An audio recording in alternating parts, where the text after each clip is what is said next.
Kota Depok dan sekitarnya geger. Muasal berawal dari laman media daring yang memberitakan adanya sebuah rumah misterius yang terletak di ruas Jalan Tole Iskandar, Sukma Jaya, Depok. Yang semakin membuat bulu kuduk merinding, rumah kosong itu diduga sebagai tempat pemujaan setan. Alkisah, beberapa waktu belakangan dari rumah itu hampir tiap malam terdengar jeritan suara seorang wanita. Lama-lama warga dibuat resah dan takut. Khawatir terjadi yang lebih buruk, warga sekitar akhirnya melaporkan kepada tim Jaguar Polresta Depok.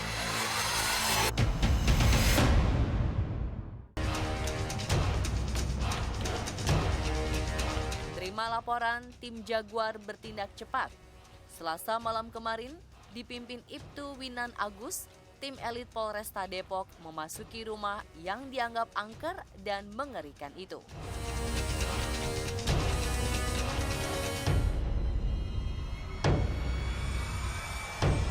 Hasilnya sesuai dugaan. Di dalam rumah ditemukan sejumlah benda-benda berbau mistis, dari kain kafan, boneka jalangkung, selendang ijo, buku dan pensil berisikan nomor togel, dupa, baju anak, rok, hingga aksesoris perempuan. Yang lebih misterius dan menimbulkan tanda tanya, di setiap sudut ruangan menggantung sepasang pakaian perempuan. Anehnya, sehari setelah penggerbekan oleh tim Jaguar Polresta Depok, di dalam rumah didapati seorang pria sedang duduk di pojokan. Lalu, siapa lelaki penghuni rumah ini? Warga yang menginterogasi pria misterius itu menyampaikan kepada selebritas siang. Paginya kemarin jam 8 bertiga ada orang. Ya, saya interogasi dia. Saya bilang, ngapain di situ? Udah berapa lama? Udah seminggu. Terus nunggu siapa? Dia bilang nunggu teman. Sama nunggu pacar. Yang katanya pacarnya udah mati 8 tahun yang lalu. Pacar kamu siapa? Dia bilang yang 8 tahun meninggal itu. Orangnya pakai baju merah. Iya, kok Bapak tahu? Cuman gitu aja. Entah sedang dalam pengaruh guna-guna atau tengah menuntut ilmu hitam, pria asal Bandung yang diketahui bernama Hendra Arisandi mengatakan kalau ia sedang menunggu pacarnya di rumah itu. Anehnya sang pacar justru sudah meninggal 8 tahun lalu. Masyarakat mulai sedikit paham ketika Hendra Ari menyebut kalau pacarnya adalah wanita berbaju merah.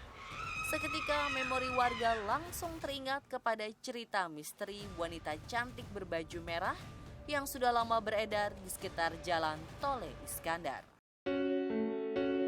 Dulu saya di Jembatan 2 ada, ya baju merah. Malah masuk di warung. Hujannya riwis-riwis, ngerti hujan riwis-riwis. Hujan campur angin, terus kita sangka orang mau makan. Dek, mau makan? Enggak Pak, saya jangan ngelamun aja Pak. Yang ngelamun dia nggak ada orang yang ngelamun. Panjang segini loh. Cantik. Lihat cerita awal saya negor di Jembatan 2 sebelah sini tanah kosong.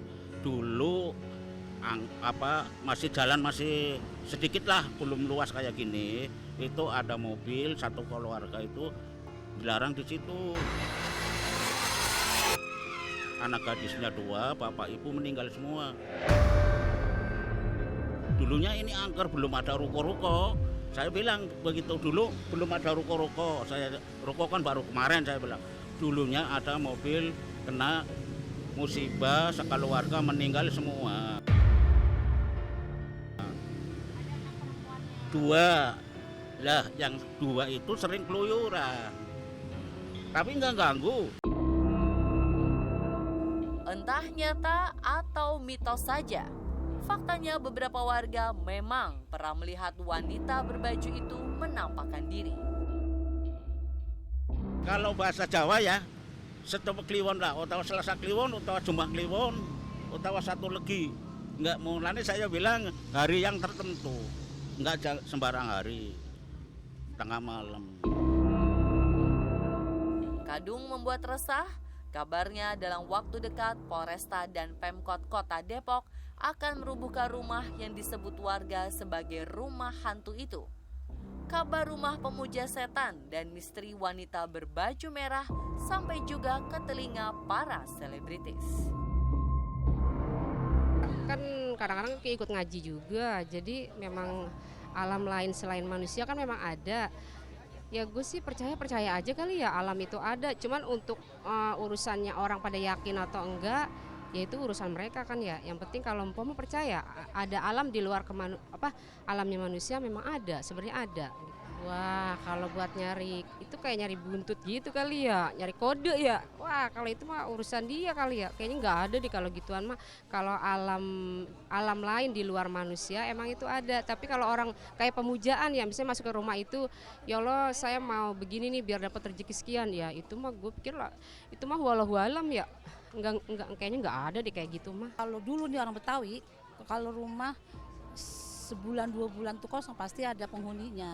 Memang itu Bu Haji juga tahu memang ada penghuninya. Tapi kalau buat orang muja mah tahayul itu bohong. Kalau buat muja sih, kalau memang itu serem, di dalam itu ada istilahnya ada yang ditemuin jenis besi seperti kayak besi bisa tua gitu. Tahayul itu mah. Yang imannya kurang kali ya. Kalau yang imannya tawadu sih, jalannya tawadu nggak mungkin percaya. Sama udah kita minta, kalau muja, kita tapa, kita zikir di tempat yang gunung tinggi, bohong jangan percaya deh. Percaya aja, yang penting sholat 5 waktu. Kita berdoa sama Allah, ya Allah kabulin tuh. Ya Bang Mandra ya.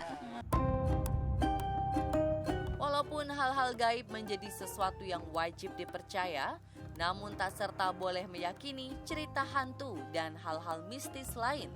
Selain akan menyesatkan dan membuat keimanan terguncang, juga mengarah kepada syirik. Seperti yang disampaikan Ustadz Muhammad Busiri. Musyrik itu menyekutukan Allah, menduakan Allah. Karena dosa yang paling besar adalah syirkun billah. Syirik kepada Allah, menduakan Allah. Apapun amalnya, berapa kali pun hajinya, kalau dia benar-benar syirik kepada Allah, nggak diterima hajinya, amalnya apapun.